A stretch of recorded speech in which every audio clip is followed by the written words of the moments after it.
The third bot of the Mashin Hero Wataru Collab and the event reward of the said collab, it is MEW02 Cross Warrior, with a kit of Power Hammer, Sword, Pile, Biped Legs, and the leg ability of Dead or Alive, which buffs leg stats except of course armor and heavy limit for every critical hit scored by this particular bot. Now, I'm going to be completely honest with you. We've had some pretty decent event reward bots in the past with previous collabs and events just in general.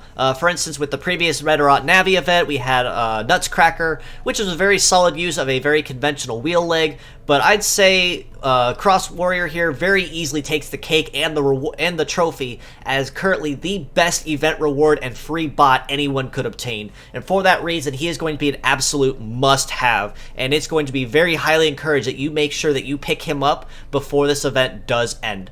Now, of course, Power Hammer, the first instance that we did see of it was on Yacht Spider with the Medarot Reloaded collaboration and event a couple months ago. It is a basic AoE move, much like Hammer, but as long as your legs are intact, you deal times 1.5 extra damage. So that does provide his particular high source of damage for Cross Warrior.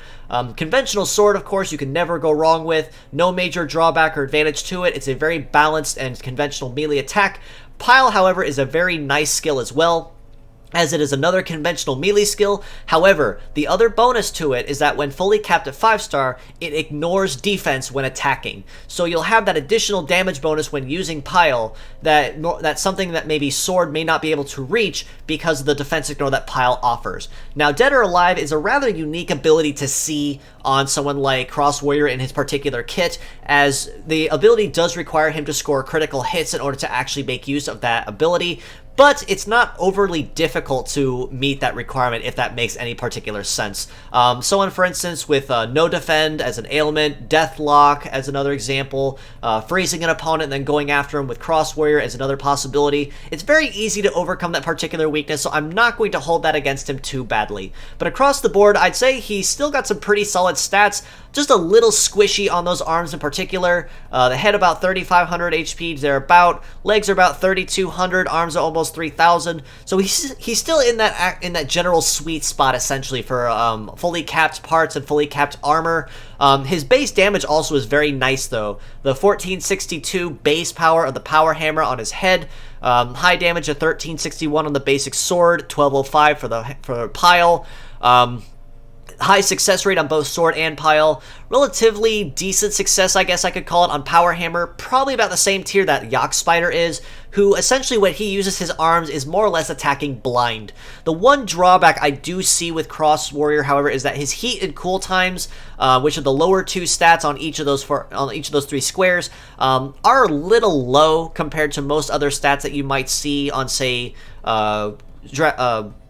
Cross Messiah as one example, Wind Clap as another. So that heat cool time puts him maybe on the same tier, a little higher than, say, Muscleborg with Ghost Shot or God Emperor with Hyper Missile or any of his skills. So he's going to be just a little sluggish running up to the line as one particular weakness to him.